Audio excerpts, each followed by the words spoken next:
नमस्कार, स्वागत है आपका एजुकेशनल यूट्यूब चैनल शांभवी पर। इस वीडियो में हम बात करेंगे पार्ट बी मैक्रो इकोनॉमिक्स से मेजरमेंट ऑफ नेशनल इनकम से इनकम मेथड के कुछ न्यूमेरिकल क्वेश्चंस के बारे में, जिसमें हम देखेंगे कि किस तरह से आपको न्यूमेरिकल क्वेश्चंस को सॉल्व करना है। यदि आपके लिए एग्ज़ाम में इस तरह के क्वेश्चन आते हैं तो किस तरह से आपको सॉल्व करना है, उसके बारे में जान भी लेते हैं, साल के साथ सॉल्व भी कर लेते हैं। प्रश्न 1, निम्न आंकड़ों की सहायता से राष्ट्रीय आय की गणना कीजिए। सबसे पहले आपके लिए आएगा इस तरह का क्वेश्चन, मदें दी गई होगी इन करोड़ रुपीस, जिसमें कि कर्मचारियों का पारिश्रमिक 250, प्रचालन अधिशेष 100, मिश्रित आय 50 और विदेशों से प्राप्त शुद्ध साधन आय 20। इस तरह से कुछ क्वेश्चन आपके पास आएगा। और लास्ट वीडियो में जैसा कि आपको बताया जा चुका है कि इनकम मेथड में कौन कौन सी मदों को जोड़ के साधन लागत पर शुद्ध घरेलू उत्पाद प्राप्त किया जाता है, राष्ट्रीय आय कैसे निकाली जाती है, अब उसको हम यहाँ पे न्यूमेरिकल क्वेश्चन सॉल्व करेंगे। तो इसमें क्या करना है, कर्मचारियों का पारिश्रमिक जमा प्रचालन अधिशेष जमा स्वनियोजितों की मिश्रित आय, इनको जोड़ के बनता है साधन लागत पर शुद्ध घरेलू उत्पाद, net domestic product at factor cost, जिसमें कि 250 जमा 100 जमा 50, ये बन गया 400 हमारे पास साधन लागत पर शुद्ध घरेलू उत्पाद।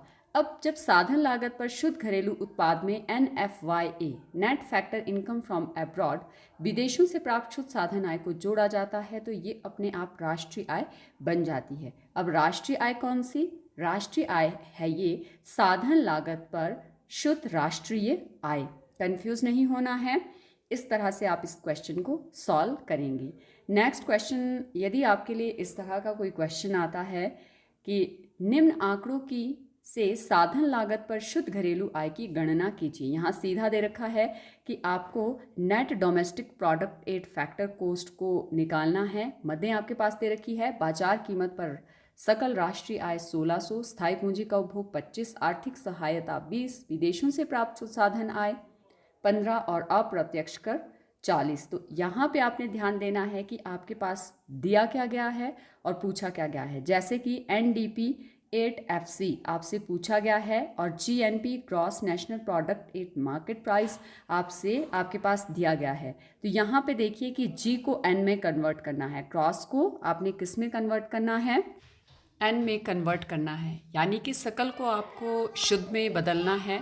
और सकल को शुद्ध में बदलने के लिए आपको क्या करना पड़ेगा, स्थायी पूंजी के उपभोग को माइनस करना पड़ेगा। फिर आती है बात राष्ट्रीय की, नेशनल को आपको डोमेस्टिक में कन्वर्ट करना है, तो राष्ट्रीय को घरेलू में बदलने के लिए राष्ट्रीय में से विदेशों से प्राप्त शुद्ध साधन आय को माइनस करना होगा, वो अपने आप ही आपकी घरेलू आय बन जाएगी। बात आती है मार्केट प्राइस की, बाजार कीमत को आपको बदलना है साधन लागत में। बाजार कीमत में इनडायरेक्ट टैक्सेस आते हैं मार्केट प्राइस में, जबकि फैक्टर कोस्ट में सब्सिडी आती है, इनडायरेक्ट टैक्सेस नहीं आते हैं। और जो मार्केट प्राइस है इसमें सब्सिडी नहीं आती है। तो इस तरह से आपको देखना है।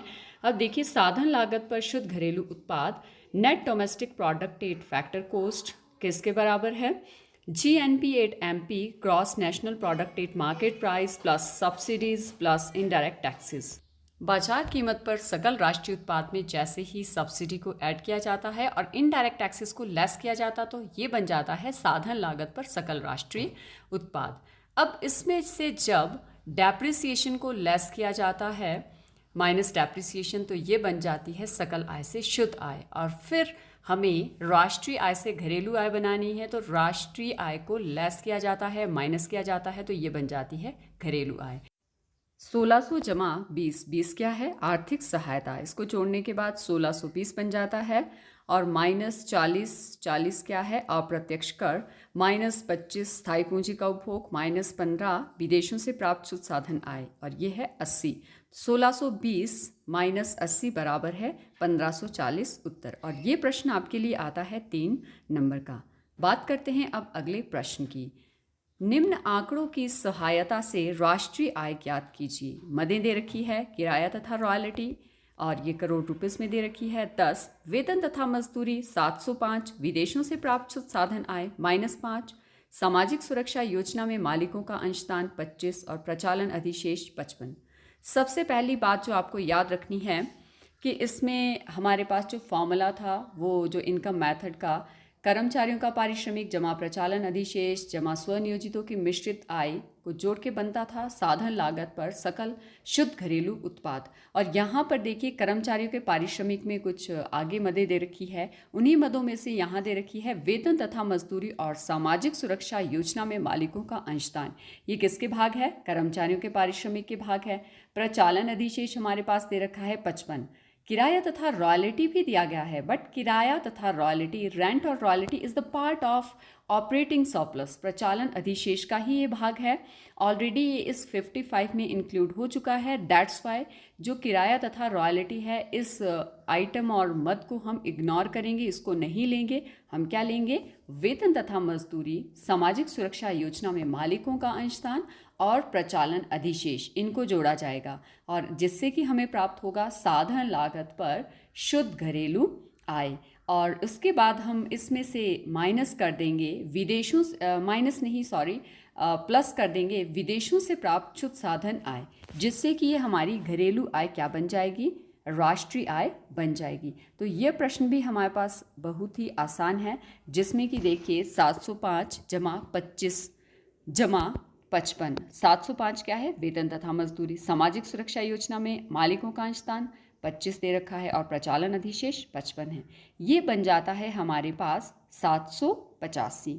अब बात करते हैं कि हमें राष्ट्रीय बनाना है। तो राष्ट्रीय आय बराबर है साधन लागत पर शुद्ध घरेलू आय जमा विदेशों से प्राप्त शुद्ध साधन आय। तो 785 जमा -5, क्योंकि 5 जो हमारे पास NFYA हैं वो माइनस में है, तो यहाँ प्लस माइनस माइनस हो जाएगा, आप सभी को पता है। तो यहाँ 785 - 5 बराबर है 780। ये हमारे पास इसका उत्तर आएगा।